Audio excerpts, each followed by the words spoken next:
Welcome back to Jordan's Books. I'm your host, Jordan. Today we are going to start reading a new book, The Trumpet of the Swan by E.B. White. And with the chapters that have a trumpet in it, I'll be using my trumpet for background music, though I will be showing my trumpet. And now, I shall get on to reading to you. The Trumpet of the Swan, illustrated by Fred Marcelino, or Marcolino or something. Chapter 1. Sam. Walking back to the camp through the swamp, Sam wondered whether this was to tell his father what he had seen. "I know one thing," he said to himself. "I am going back to that little pond again tomorrow. And I'd like to go alone. If I tell my father what I saw today, he will want to go with me. I'm not sure if that's a very good idea." Sam was 11. His last name was Beaver. He was strong for his age and had black hair and dark eyes like an Indian, and also as a Native American these days. Sam walked like an Indian too, or Native American, putting one foot straight in front of the other and making very little noise. The swamp through which he was traveling was a wild place. There was no trail, and it was boggy underfoot, which made walking difficult. Every 4 or 5 minutes, Sam took his compass out of his pocket and checked his course to make sure it was headed in a westerly direction. Canada is a big place. Much of its wilderness. To get lost in the woods and swamps of Canada would be a serious matter. Of Western Canada. As he trudged on, the boy's mind was full of the wonder of what he had seen. Not many people in the world have seen a nest of a trumpet or swan. Sam had found one on the lowly pond on this day in spring. He had seen the 2 great white birds with their long white necks and black bills.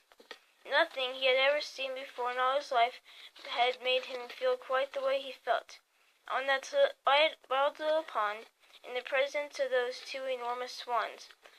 They were so much bigger than any bird he had ever seen before. The nest was big too, a mound of sticks and grasses. The female was sitting on eggs. The male glided slowly back and forth, guarding her. When Sam reached camp, tired and hungry, he found his father frying a couple of fish for lunch. Where have you been?" asked Mr. Beaver. "Exploring," replied Sam. "I walked over to a pond about 1.5 miles from here. It's the one we see from the air as we're coming in. It isn't much of a place, nowhere as big as the lake we're on." "Did you see anything over there?" asked his father. "Well," said Sam, "it's a swampy pond with a lot of reeds and cattails. I don't think it would be any good for fishing, and it's hard to get to. You have to cross the swamp." "See anything?" repeated Mr. Beaver. "I saw a muskrat," said Sam, "and a few red-winged blackbirds." Mr. Beaver looked up from the wood stove, where the fish were sizzling in a pan. "Sam," he said, "I know you like to go exploring, but don't forget, these woods and marshes are not like the country around here in Montana. If you ever go over to a pond again, be careful you don't get lost. I don't like you crossing swamps. They're treacherous. You could step into a soggy place and get bogged down, and there won't be anybody to pull you out." "I'll be careful," said Sam. He knew perfectly well he would be going back to the pond where the swans were, and he had no intention of getting lost in the woods. He felt relieved that he had not told his father about seeing the swans, but he felt queer about it, too. Sam was not a sly boy. He was odd in one respect. He liked to keep things to himself, and he liked being alone, particularly when he was in the woods. He enjoyed the life on his father's cattle ranch in the sweet grass country in Montana. He loved his mother. He loved Duke, his cow pony. He loved riding the range. He loved watching guests who came to board at the Beaver's ranch every summer. But the thing he enjoyed most in life was these camping trips to Canada with his father. Mrs. Beaver didn't care for the woods, so she seldom went along. It was usually just Sam and Mr. Beaver. They would motor to the border and cross into Canada. There, Mr. Beaver would hire a bush pilot to fly them to the lake where his camp was for a few days of fishing and loafing and exploring. Mr. Beaver did most of the fishing and loafing. Sam did the exploring. And then the pilot would return to take them out. His name was Shorty. They would hear the sound of his motor and run out and wave and watch him glide down to the lake and taxi his plane in the dock. These were the pleasantest days of Sam's life.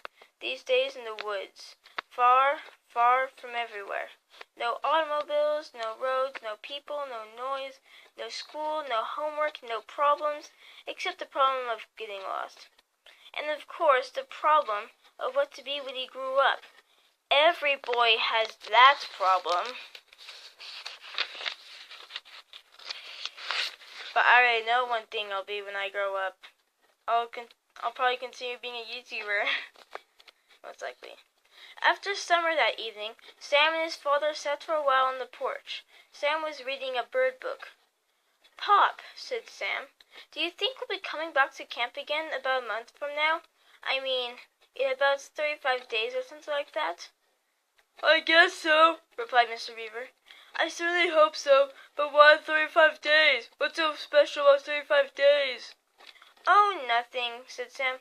I just thought it might be very nice around here in 35 days. "That's the craziest thing I ever heard of," said Mr. Beaver. "It's nice here all the time." Sam went indoors. He knew a lot about birds, and he knew it would take a swan about 35 days to hatch her eggs. He hoped he could be at the pond to see the young ones when they came out of the eggs. Sam kept a diary, a daybook about his life. It was just a cheap notebook that was always by his bed. Every night before he turned in, he would write in the book. He wrote about the things he had done, things he had seen, and thoughts he had. Sometimes he drew a picture.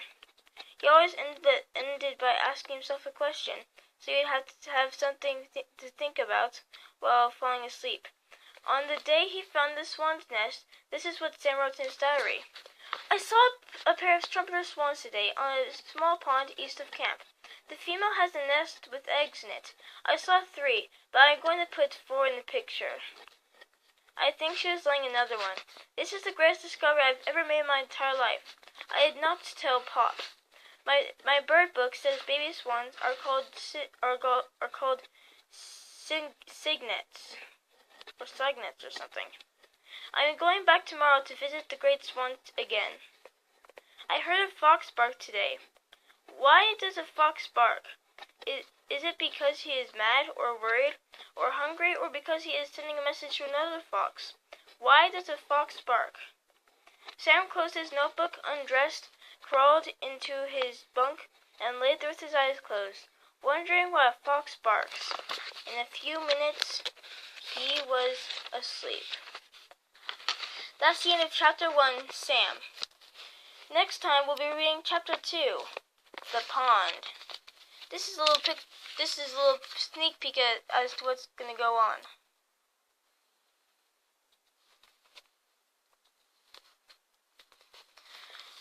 Also, this is a look at the pictures from the book.